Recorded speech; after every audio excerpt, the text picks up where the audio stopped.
The independent review concluded that the monkey was left caged and unobserved in a van for anywhere between 50 and 90 minutes while a heat vent was blowing hot air into that cage.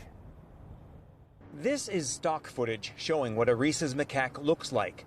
According to UC Davis, 2 adult macaques were being transported in a van from the university's Primate Research Center to another facility on May 12th. Upon arrival, one of the monkeys was brought inside while the other remained caged in the van. When staff went to retrieve the monkey from the van, the university says the primate was found comatose and veterinarians humanely euthanized it. The cause of death was determined to be heat. UC Davis is not providing on-camera statements about the incident, but in an email, the university said it commissioned an independent review of what happened and will be forwarding that report to federal regulators.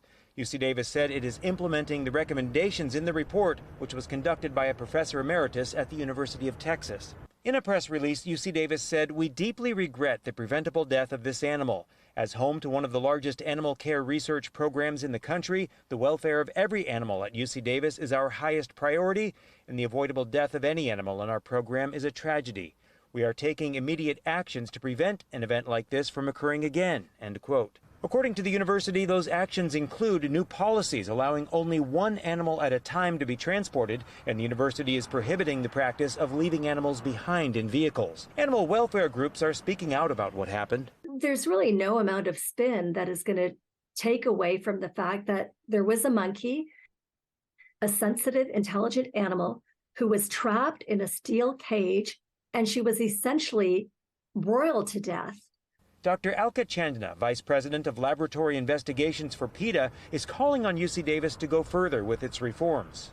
And if they're not up to the task, they need to get out of the kitchen. They need to do something else. They need to stop using animals and modernize their laboratories to use all of the phenomenal human-relevant non-animal methodologies that exist today for research. She points out if your neighbor's pet was left in a hot car and died, they could face criminal charges. And what would also be fair is if the same yardstick was applied to this university.